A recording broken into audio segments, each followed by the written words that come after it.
لله نحمده ونستعينه ونستغفره ونؤمن به ونتوكل عليه ونعوذ بالله من شرور أنفسنا ومن سيئات أعمالنا من يهده الله فلا مضل له ومن يضلله فلا هادي له ونشهد أن لا إله إلا الله وحده لا شريك له ونشهد أن سيدنا وحبيبنا ومولانا محمدا عبده ورسوله أرسله بالحق بشيرا ونذيرا وداعيا إلى الله بإذنه وسراجا وقمرا منيرا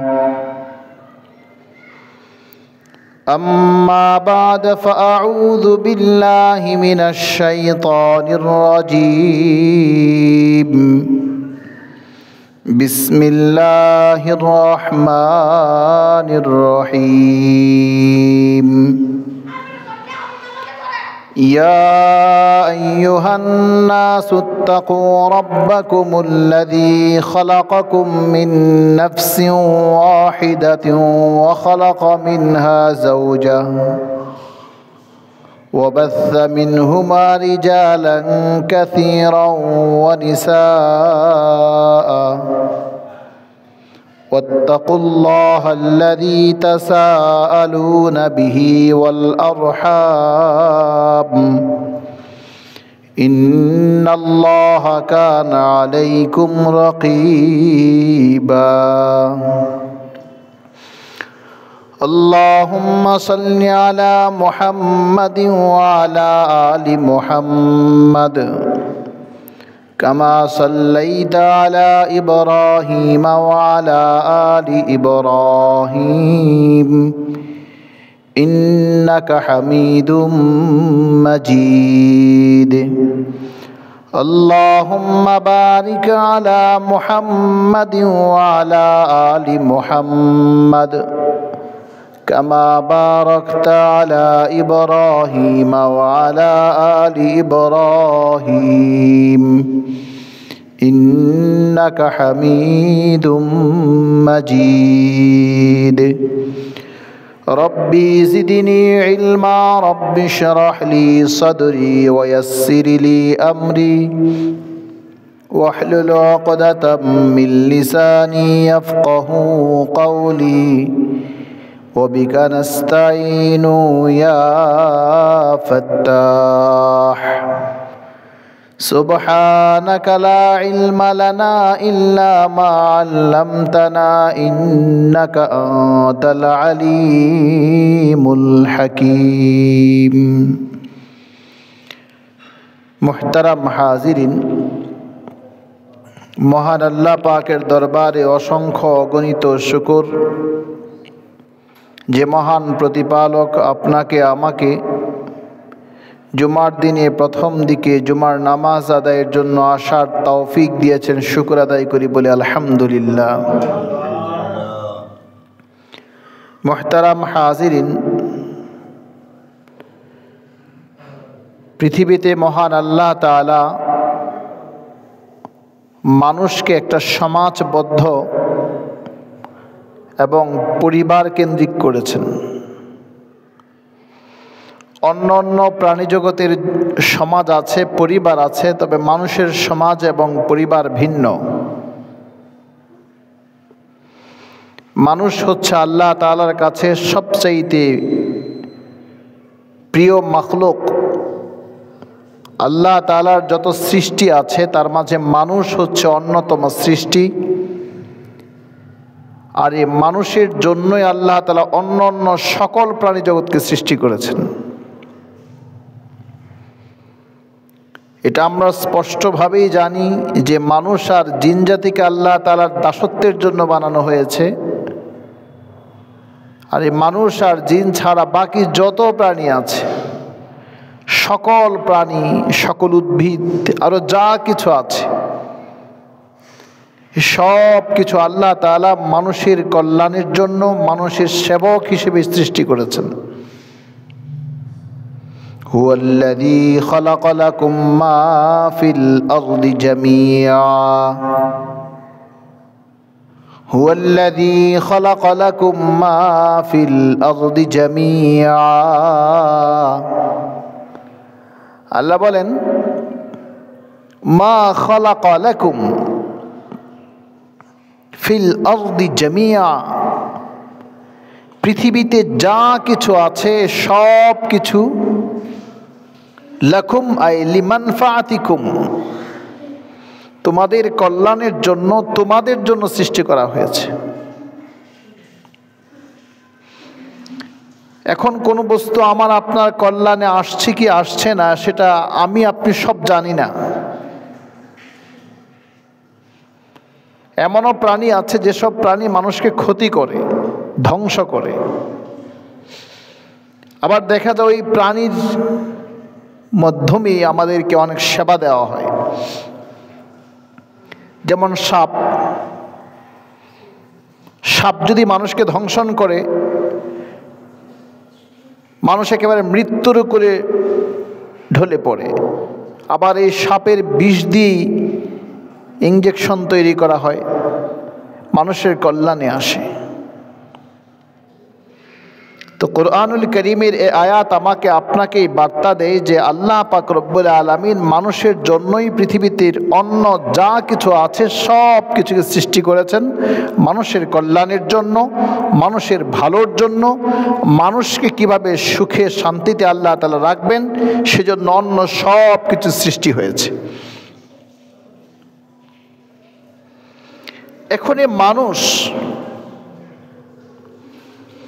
মানুষ আমরা পরিবার কেন্দ্রিক, সমাজবদ্ধ, বিভিন্ন দেশে বিভক্ত, ভাষার ভিন্নতা আছে, আমার আপনার বর্ণের ভিন্নতা আছে, ধর্মের ভিন্নতা আছে। এখন ধর্ম, বর্ণ, গোত্র, এই যে বিভক্তি, এই বিভক্তির মাঝে শ্রেষ্ঠকে? কারণ আমরা তো এক কথায় তো আমরা মানুষ। আল্লাহ তাআলা তো একেবারে স্পষ্ট করেই বললেন লাকাদ খালাকনাল ইনসানা ফি আহসানি তাকওয়িম, অবশ্যই আমি মানুষকে সৃষ্টি করেছি তার অবকাঠামো, তার গঠন বড় চমৎকার, বড় সুন্দর। এটা সব মানুষকে বলেছেন, ইনসান বলেছেন, মানব জাতির কথা বলেছেন। এমনটা নয় যে মুসলমানের চেহারাটা বড় সুন্দর, অমুসলমানের চেহারাটা এত সুন্দর নয়, এমন নয়। একেবারে সকল মানব জাতির কথা উল্লেখ করে আল্লাহ বলেন যে আমি মানব জাতিকে বানিয়েছি বড় সুন্দর করে, তার গঠনটা বড় সুন্দর, চমৎকার। এখন এই যে আমরা আমাদের সমাজের মাঝে, আমি আমার বংশে নিয়ে গর্ব করছি, কেউ বা দেশ নিয়ে গর্ব করছে, কেউ বা তার ভাষা নিয়ে গর্ব করছে, কেউ বা তার দেহের রং নিয়ে গর্ব করছে, কেউ বা তার চেহারা নিয়ে গর্ব করছে, কেউ তার পেশা নিয়ে গর্ব করছে, কেউ তার শিক্ষা দীক্ষা নিয়ে গর্ব করছে। এই যে আমাদের গৌরব আর অহমিকা, দাম্ভিকতা, এই অহমিকা, দাম্ভিকতা আল্লাহ তাআলার কাছে কতটা স্বীকৃত, আল্লাহ তাআলা কতটা স্বীকৃতি দিবেন, বা এর কোনো কৃতিত্ব আসলেই কি আছে নাকি নেই, এই জিনিসগুলো আমাদের কোরআনের ভাষায় যদি আমরা বুঝি, কোরআন থেকে যদি শিক্ষাটা নেই, তাহলে আমরা একেবারে খুব সহজ সরলভাবেই বুঝতে পারবো যে আমাদের মাঝে যে সম্প্রীতি, আমাদের মাঝে যে সৌহার্দ্যতা, আমাদের মাঝে যে ভ্রাতৃত্ব, এগুলো আরও অটুট হবে, দৃঢ় হবে। এটা কখনো আমাদের বিনষ্ট হওয়ার কোনো আশঙ্কাই থাকবে না। কোরআনুল কারীমে স্পষ্ট করে আল্লাহ পাক রব্বুল আলামিন বলেন, ইয়া আইয়ুহান নাস ইন্না খলাকনাকুম মিন যাকারিন ওয়া উনসা, ইয়া আইয়ুহান নাস ইন্না খলাকনাকুম মিন যাকারিন ওয়া উনসা। আল্লাহ বলেন, হে লোক সকল, ইন্না খলাকনাকুম, অবশ্যই আমি তোমাদেরকে সৃষ্টি করেছি, মিন যাকারিন, আমি যে মানুষ, হে মানুষ, আমি যে তোমাদেরকে সৃষ্টি করেছি, এর মাঝে কতককে বানিয়েছি পুরুষ, মিন যাকারিন ওয়া উনসা, আবার কিছুকে বানিয়েছি নারী। এখানে আমি পুরুষ হওয়ার কারণে আমার কোনো কৃতিত্ব নাই, আবার নারী হওয়ার কারণে তারও কোনো কৃতিত্ব নাই। কারণ আল্লাহ তাআলা নিজেই বলছেন, ইন্না খলাকনাকুম মিন যাকারিন ওয়া উনসা, আমি কিছু মানুষকে বানিয়েছি পুরুষ আর কিছু মানুষকে বানিয়েছি নারী। এরপর আরো বলেন, ওয়াজআলনাকুম শুউবান ওয়া ক্বাবাইলা,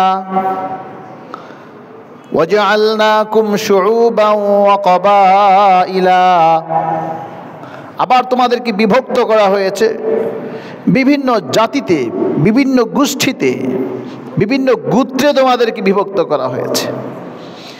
এখন আল্লাহ তাআলা ওয়াজআলনাকুম শুউবান ওয়া ক্বাবাইলা, এই মানব জাতিকে গোত্রে গোত্রে বিভক্ত আল্লাহ কেন করলেন? এই কথাটা আল্লাহ নিজেই বলছেন, লিতাআরাফু, যেন এটা পরস্পর পরিচয়ের জন্য, এটা যেন পরিচিতি দেওয়া, পরিচয়ের জন্য, যে আপনি সৈয়দ বংশের, আপনার বংশটা সৈয়দ, আরেকজনে পাঠান, অন্যজন খান, আমি শেখ, আরেকজন চৌধুরী, আরেকজন রিকাবদার। এই যে বিভিন্ন বংশের, এই বংশে যে বিভক্ত হওয়াটা, এই বিভক্তটা আল্লাহ তাআলা বলেছেন, ওয়াজআলনাকুম শুউবান ওয়া ক্বাবাইলা, আমি তোমাদেরকে বংশে বিভক্ত এজন্য করা হয়েছে, লিতাআরাফু, পরস্পরের পরিচয়টা যেন সুন্দরভাবে দিতে পারো। আমি আব্দুল কাইয়ুম, আমার এই আব্দুল কাইয়ুম নামে তো অনেক আছে। এখন আব্দুল কাইয়ুম কোন বংশের? এটা কি শেখ বংশের, না খান বংশের, না চৌধুরী বংশের? এই যে নামের সাথে তার বংশটাকে জুড়িয়ে দেওয়া আর এই বংশে বিভক্ত করা অর্থ হচ্ছে এই লিতাআরাফু, বরং এটা কোনো কৃতিত্ব নাই, এটা আমি বড়াই করার কিছুই নাই যে আপনি খান বংশের, আমি শেখ বংশের, অমুকে চৌধুরী বংশের। বংশ নিয়ে যে এই যে বাড়াবাড়ি করা, বংশ নিয়ে যে বড়ত্ব প্রদর্শন করা, বা বংশ নিয়ে যে এক একটা দাঙ্গা হাঙ্গামায় লিপ্ত হওয়াটা, আল্লাহ পাক রব্বুল আলামিন বলেন না, ওয়াজআলনাকুম শুউবান ওয়া ক্বাবাইলা, আমি গোত্রে আর এই বংশে বিভক্ত এজন্য করেছি, লিতাআরাফু, যেন তোমাদের পরস্পর পরিচয় দিতে সহজ হয়। এখন তো আমাদের জানা প্রয়োজন যে তাহলে শ্রেষ্ঠত্ব কার? আল্লাহ তাআলার কাছে শ্রেষ্ঠত্বের আসনে সমাসীন হবে কে? সে। সবাই যদি পরিচয়ের জন্য বিভক্তটা হয়ে থাকে, বংশীয় পরিচয় যদি শ্রেষ্ঠত্বের মানদণ্ড না হয়, শিক্ষা নিয়েও যদি শ্রেষ্ঠত্বের মানদণ্ড না হয়, পেশাও যদি শ্রেষ্ঠত্বের মানদণ্ড না হয়, পদ পদবীও যদি শ্রেষ্ঠত্বের মানদণ্ড না হয়, তাহলে মানদণ্ড কোনটা? যে কোন মানদণ্ডের ভিত্তিতে আল্লাহ তাআলার কাছে শ্রেষ্ঠত্ব বা শ্রেষ্ঠত্বের আসনে সমাসীন হওয়া যাবে? এই কথাটাও আল্লাহ তাআলা আয়াতেই জুড়িয়ে দিয়েছেন, ইন্না আকরামাকুম ইনদাল্লাহি আতকাকুম, ইন্না আকরামাকুম ইনদাল্লাহি আতকাকুম। আল্লাহ পাক রব্বুল আলামিন বলেন, অবশ্যই তোমাদের মাঝে, ইন্না আকরামাকুম, অবশ্যই তোমাদের মাঝে সবচাইতে শ্রেষ্ঠ সেই, ইনদাল্লাহ, আল্লাহ তাআলার কাছে, আতকাকুম, তোমাদের মাঝে তাকওয়া, আল্লাহ ভীরুতার যার মাঝে যত বেশি, সে আল্লাহর কাছে তত বেশি শ্রেষ্ঠ। এমনটা কিন্তু নয় যে আমি একজন আলেম বলে আমার শ্রেষ্ঠত্ব খুব বেশি, আর আপনি একজন সাধারণ জেনারেল শিক্ষিত বলে আপনার শ্রেষ্ঠত্ব কমে যাবে, না।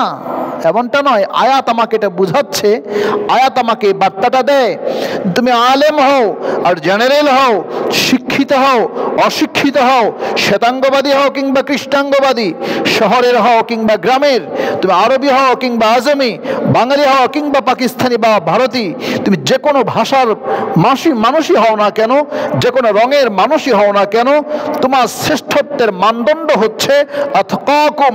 তোমার ভিতরে যদি আল্লাহ পাকের ভয় থাকে, তোমার ভিতরে যদি আল্লাহ পাকের সামনে দাঁড়াবার ভয় থাকে, আল্লাহ তাআলার সামনে জবাবদিহিতার ভয় যদি থাকে, যার ভেতরে যে ভয়টা সবচেয়ে বেশি, আল্লাহ পাকের কাছে শ্রেষ্ঠত্বের মানদণ্ড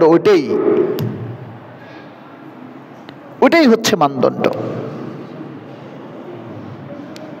কিন্তু মুহতারাম হাজিরিন, আমাদের সমাজেই এরকম অনেক আছে, আমাদের দেশ জুড়ে এটা অনেক আছে যে বংশে এক বংশ আরেক বংশকে দেখতে পারে না, আত্মীয়তা করতে চায় না, আত্মীয়তাটাও করতে চায় না।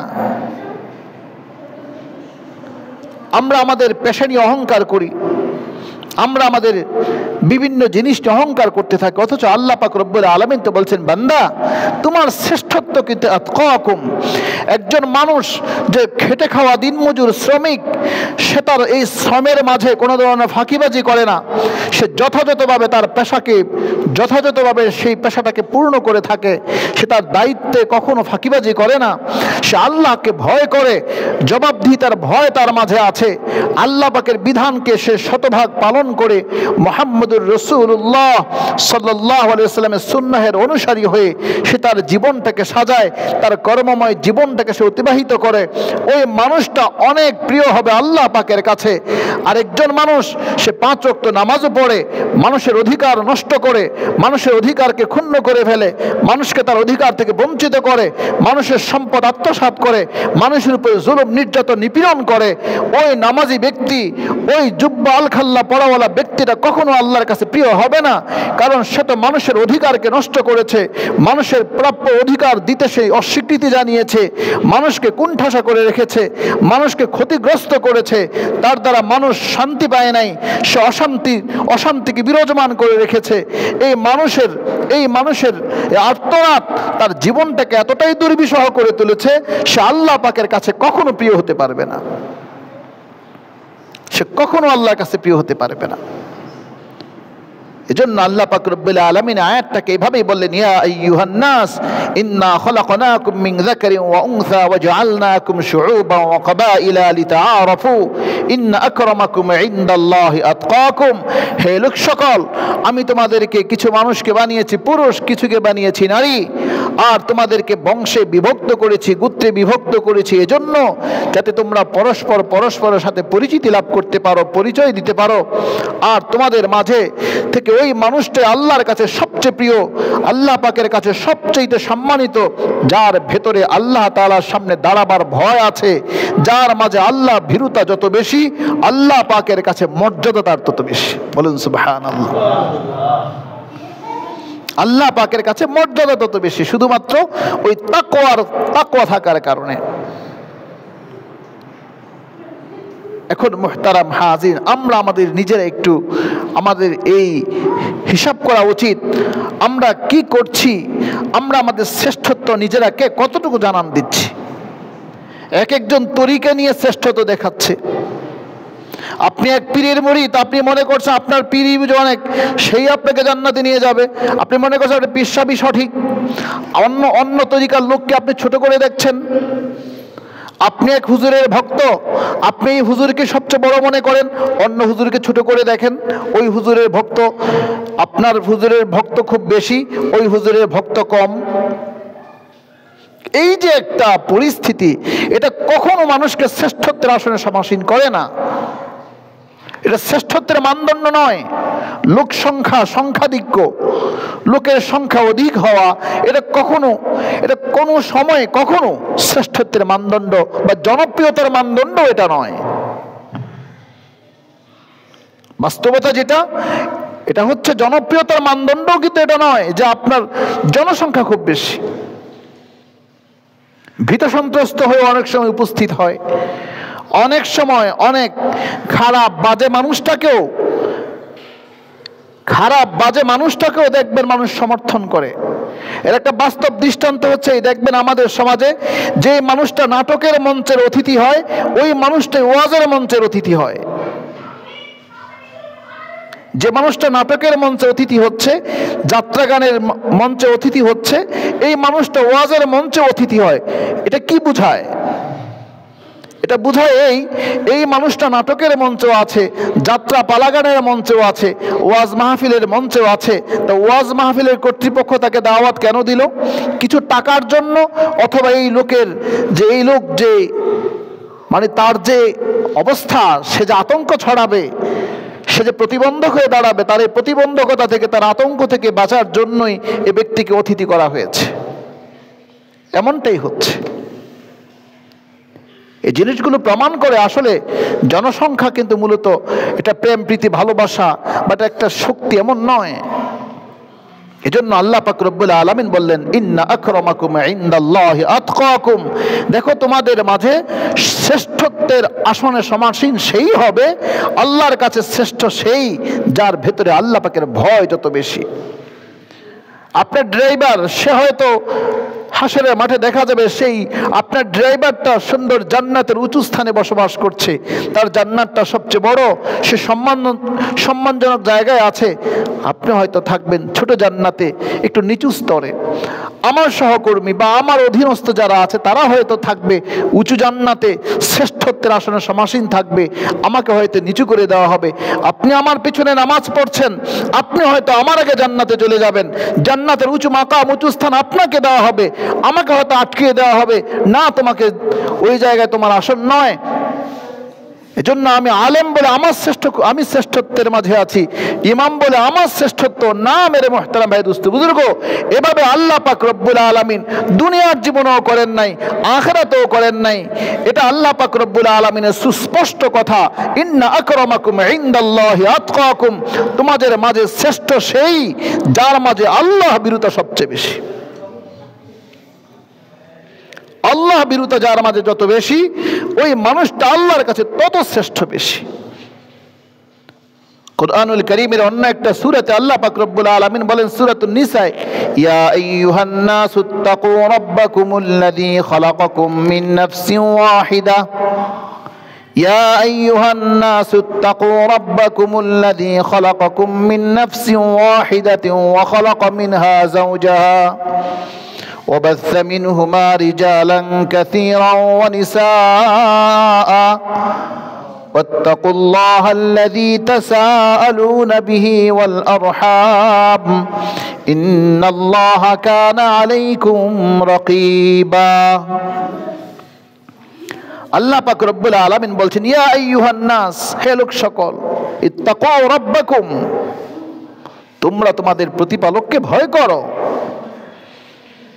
দেখুন এই আয়াতে আল্লাহ তাআলা কত চমৎকার করে সকলকে বলছেন, ইয়া আইয়ুহান নাস ইত্তাকু রাব্বাকুম, হে লোক সকল, তোমরা তোমাদের প্রতিপালককে ভয় করো। পৃথিবীর এমন কোন ধর্ম নাই যে ধর্মের মানুষগুলো একথা বলে না তার সৃষ্টিকর্তা একজন আল্লাহ আছেন।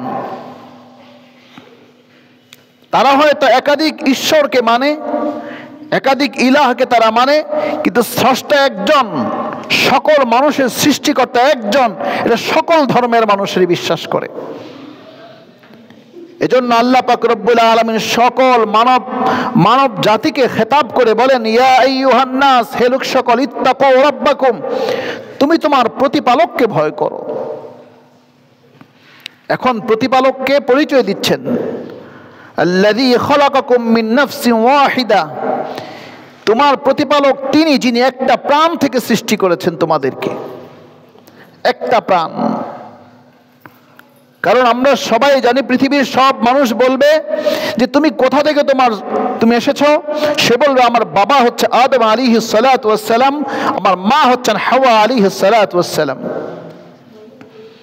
পৃথিবীর প্রথম মানুষ, এই মানুষ থেকে আল্লাহ পাক রব্বুল আলামিন তার সঙ্গী, একেবারে সঙ্গিনীকে আল্লাহ তাআলা সৃষ্টি করেছে, মিন নাফসিন ওয়াহিদা ওয়া খালাকা মিনহা যাওজাহা। আর সেই একটা প্রাণ থেকে আদম আলাইহিস সালাতু ওয়াস সালাম থেকে হাওয়া আলাইহিস সালাতু ওয়াস সালামকে সৃষ্টি করা হয়েছে। আল্লাহ বলছেন এই তোমার প্রতিপালক তিনি, যিনি তোমাকে একটা প্রাণ থেকে সৃষ্টি করেছেন, আর সেই প্রাণ থেকে একটা জোড়া সৃষ্টি করেছেন, আর সেই জোড়া থেকেই ওয়াবাসসা মিনহুমা রিজালান কাসীরান ওয়া নিসাআ, গোটা পৃথিবীতে ছড়িয়ে ছিটিয়ে আছে মানুষ, কিছু পুরুষ কিছু নারী। এজন্য মেরে মুহতারাম হাজিরিন, এই আয়াত কিন্তু আমাকে আপনাকে কথা বলছে যে আমরা সবাই কিন্তু একটা মানুষের সন্তান, তিনি হচ্ছেন আদম আলাইহিস সালাতু ওয়াস সালাম। আল্লাহ তাআলা এখানে একটা মানুষের, একটা প্রাণের কথা কেন বললেন? আল্লাহ তাআলা এজন্য বললেন, দেখো এই প্রাণ থেকে সৃষ্টি আরেকটা জোড়া, একটা সঙ্গিনী সৃষ্টি করা হয়েছে। একটা জোড়া থেকে, একটা যুগল থেকে আল্লাহ পাক রব্বুল আলামিন বলেন সৃষ্টি করা হয়েছে কিছু পুরুষ আর কিছু নারী, গোটা পৃথিবীতে ছড়িয়ে ছিটিয়ে আছে। ওয়াত্তাকুল্লাহ, আল্লাহ বলেন ওয়াত্তাকুল্লাহ, তোমরা আল্লাহকে ভয় করো। আল্লাযী তাসাআলুনা বিহি, আল্লাযীনা তাসাআলুনা বিহি, আল্লাহ বলেন ভয় করো আল্লাহকে, যে যার কারণে তোমরা একে অপরের কাছে চেয়ে থাকো। ওয়াল আরহাম, তোমরা আত্মীয়তার সম্পর্কটাকে ভয় করো, পারস্পরিক সম্পর্কটাকে ভয় করো। এই বিষয় নিয়ে তোমরা ভীত সন্ত্রস্ত হও। তোমার প্রতিবেশীর সাথে তোমার কেমন আচরণ, তোমার ভাইয়ের সাথে তোমার আচরণটা কেমন, তোমার বোনের সাথে তোমার আচরণটা কেমন, তোমার শিক্ষকের সাথে তোমার আচরণ কেমন, তোমার সহকর্মীর সাথে তোমার আচরণ কেমন, তোমার অধীনস্থের সাথে তোমার আচরণ কেমন, তুমি ব্যবসায়ী ক্রেতার সাথে আচরণ কেমন, তুমি শিক্ষক শিক্ষার্থীর সাথে আচরণ কেমন, তুমি ডাক্তার তোমার রোগীর সাথে তোমার আচরণ কেমন, তুমি পথিক তোমার পথের যে সাথী, সেই পথের সাথী যার সাথে তুমি চলছো, পথ চলা, তার সাথে তোমার আচরণটা কেমন। আল্লাহ পাক রব্বুল আলামিন মোটা দাগে বলে দিলেন ওয়াত্তাকুল্লাহাল্লাযী তাসাআলুনা বিহি ওয়াল আরহাম, শোনো মানুষ, তোমার প্রতিপালককে ভয় করো। আর প্রতিপালকের ওই যে সৃষ্টি, একটা প্রাণ থেকে আরেকটা জোড়া সৃষ্টি করা হয়েছে, এই একটা জোড়া থেকেই হাজারো মানুষ, লক্ষ কোটি মানুষ, যার মাঝে কিছু পুরুষ কিছু নারীকে পৃথিবীতে ছড়িয়ে ছিটিয়ে দেওয়া হয়েছে। তোমরা একে অপরের কাছে চাও যে অধিকারে, তোমাদের একে অপরের সাথে যে সম্পর্ক, এই সম্পর্কের ক্ষেত্রে আল্লাহ তাআলাকে ভয় করো। ইন্নাল্লাহা কানা আলাইকুম রাকিবা, আল্লাহ তোমাদের সব কিছুকে পর্যবেক্ষণ করেন। সবকিছু তার দৃষ্টির আড়াল হওয়া যায় না। রাকিবা, এমন সূক্ষ্ম দৃষ্টি তিনি রাখেন, আমি আপনি কল্পনাও করতে পারবো না।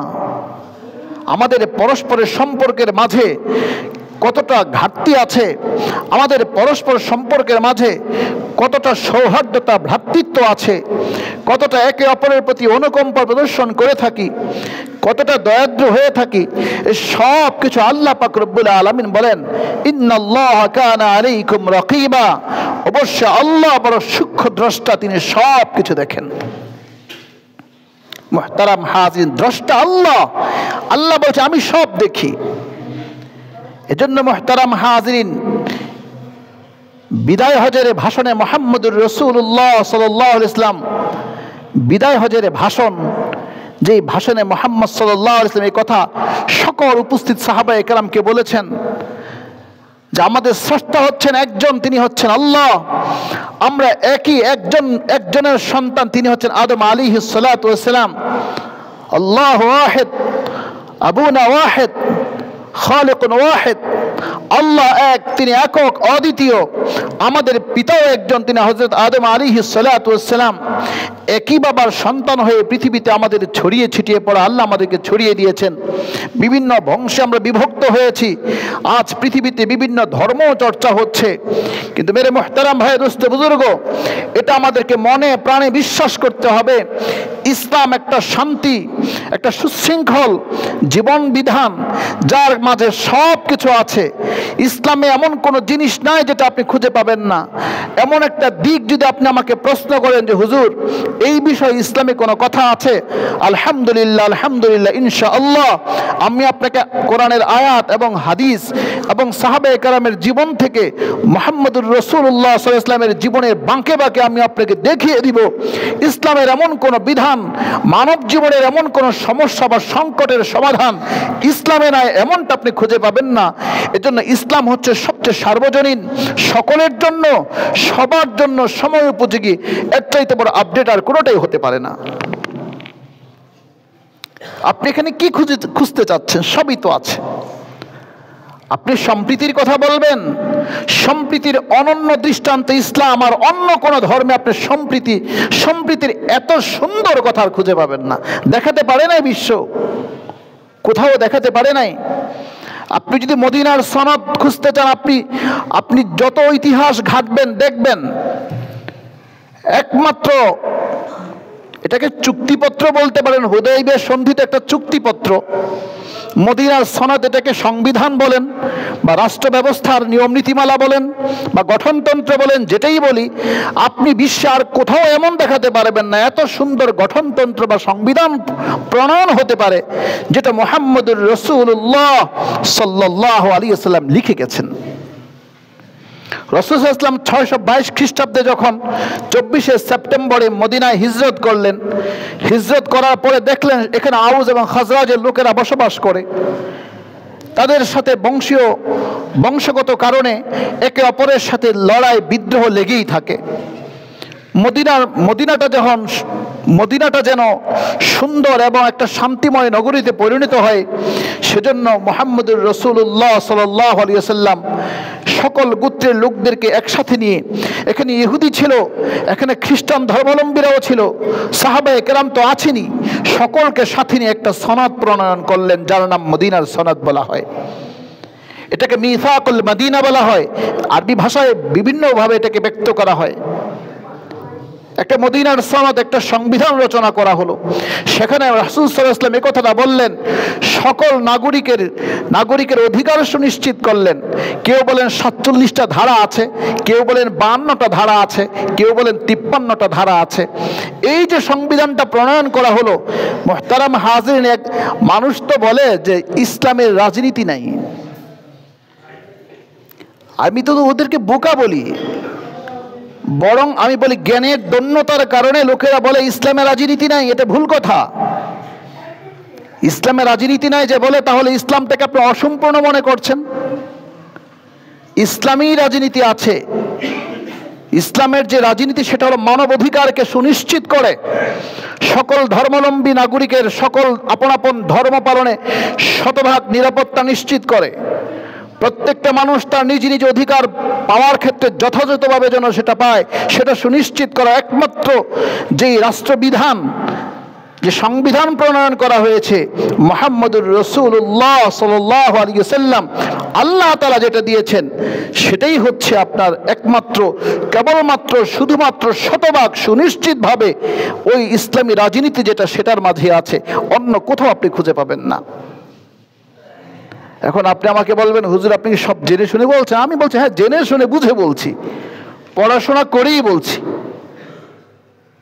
রাজনীতি না করলেও অন্তত রাজনীতির সবকিছু মোটামুটি বুঝি।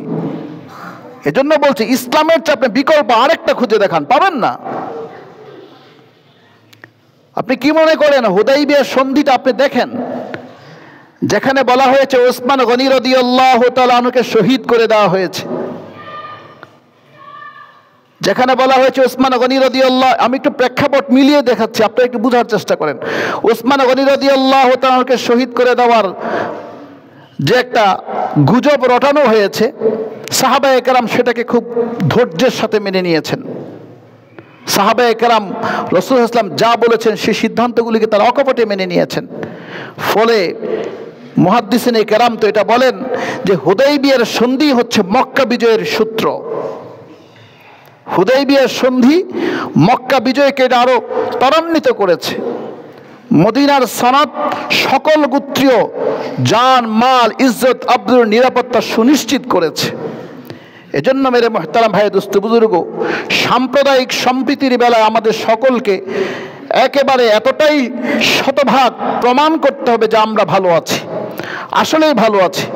দেখুন, আমি স্পষ্ট করে বলছি, আমার এই কথাটা মিডিয়াতেও যায়, স্পষ্ট বলছি। আমি নিজে, আবু নাঈম মোহাম্মদ মারুফ খান স্যার তখন নরসিংদী জেলার প্রশাসক ছিলেন, সাম্প্রদায়িক সম্প্রীতির একটা মিটিং হয়েছে, আমি নিজে উপস্থিত ছিলাম। নরসিংদীর সেই সময়ের প্রেস ক্লাবের সভাপতি যিনি ছিলেন, তখন উনি স্পষ্ট বললেন যে গত দুর্গাপূজায় নরসিংদীতে একটা প্রতিমার হাত ভেঙে দেওয়া হয়েছে। ওই সাংবাদিক নিজে বললেন, যখন এটা আমি তথ্য অনুসন্ধানের জন্য নামলাম, খুঁজে দেখি একজন হিন্দুই ওই প্রতিমার হাত ভেঙে দিয়েছে। এখন আপনি বলুন, আমি তো আপনাকে স্পষ্ট বলছি, একজন সাংবাদিক একটা ওপেন জেলা প্রশাসকের কার্যালয়ে সভাকক্ষে যদি সাম্প্রদায়িক সম্প্রীতির মিটিংয়ে স্পষ্ট করে বলে দিতে পারেন, এর চাই তার কি হতে পারে বলুন? আমার বাড়ির পাশে, আমার গ্রামের বাড়ির পাশে হিন্দু, অমুসলিম, আমার জায়গাতে তারা উৎসব করে। আমি নিজেই গত পূজায় তাদেরকে বললাম যে দেখেন, কোনো দুর্ঘটনা যেন না ঘটে, মাদক সেবন যেন না হয়, সব কিছুই তো হচ্ছে। কিন্তু একজন মানুষকে, তাকে আইনের আওতায় আনার কারণে যদি এত নৃশংসতা, এতটাই বর্বরতার পরিচয় দেয়, তাহলে মুহতারাম হাজির, আমাদেরকে আরেকটু সচেতন এবং সজাগ হতে হবে। পারবো না সবাই ইনশাআল্লাহ? এই ব্যাপারে আমাদের সকলকে শতভাগ পরীক্ষা উত্তীর্ণ হতে হবে, কারণ এটা আমার আপনার হাবিব মুহাম্মদুর রাসূলুল্লাহ সাল্লাল্লাহু আলাইহি ওয়াসাল্লাম বলেছেন। আমরা রাসূল সাল্লাল্লাহু আলাইহি ওয়াসাল্লাম এই কথা বলেছেন, দেখো, তোমাদের ইজ্জত, আব্রু, রক্ত যেমন পবিত্র, তোমাদের সম্পদের নিরাপত্তা যেমন তোমরা দাও, তোমার অমুসলিম ভাইয়ের সবকিছু নিরাপত্তা সুনিশ্চিত করে এটাও তোমার দায়িত্ব। আরেকটা কথা মনে রাখতে হবে, দেশ নিয়ে আমাদের যে কথাটা, সেটা হচ্ছে হযরত ইব্রাহিম আলাইহিস সালাতু ওয়াস সালাম এই কথা বলেছিলেন, ওয়াইদ ক্বালা ইব্রাহিম রাব্বি জাআল হাযা বালাদান আমিনা। ইব্রাহিম আলাইহিস সালাতু ওয়াস সালাম নগর নির্মাণের পরে বললেন, আল্লাহ এই নগরের নিরাপত্তা দেন। আমরা আমাদের এই শহর, এই দেশের নিরাপত্তা চাই। কার কাছে? মহান আল্লাহ তাআলার কাছে। কার কাছে চাই বলেন? কার কাছে নিরাপত্তা চাই? মহান আল্লাহ তাআলার কাছে। আপনারা অবশ্যই দেখেছেন, গতকাল বিভিন্ন ধর্মীয় গুরুদের সাথে প্রধান উপদেষ্টা আলোচনা করেছেন। আমাদের হেফাজতে ইসলাম সহ বাইতুল মোকাররম মসজিদের সম্মানিত খতিব হযরত উস্তাদ মুহতারাম উনিও ছিলেন, অনেকে ছিলেন।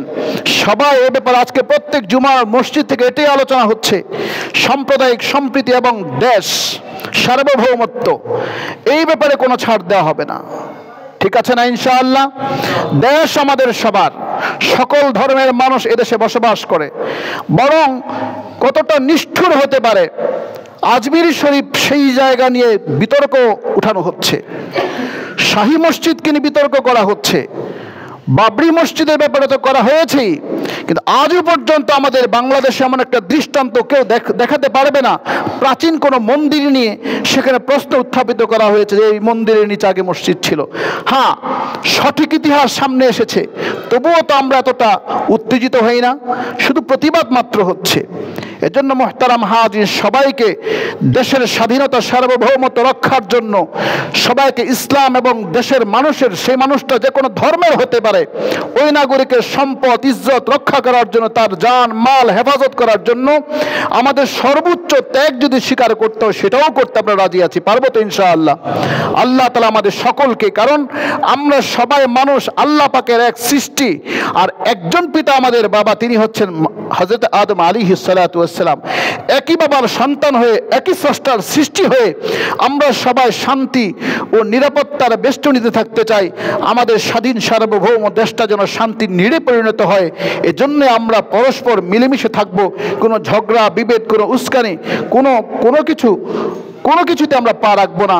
আমরা সকলেই ফেসবুকে লেখালেখির বেলায় একটু সাবধানতা অবলম্বন করব, যাতে করে আমার একটা শব্দ ব্যবহার, একটা বাক্য যেন রাষ্ট্রের বিরুদ্ধে না যায়, এবং আমার এই শব্দ আর এই বাক্য ব্যবহারের মাধ্যমে যেন দেশকে অস্থিতিশীল করার কোনো সূত্রপাত তৈরি না হয়। পারবো না ইনশাআল্লাহ? আল্লাহ তা আমাদের সকলকে সচেতন হয়ে চলার তৌফিক দান করুন। ওয়া মা আলাইনা ইল্লাল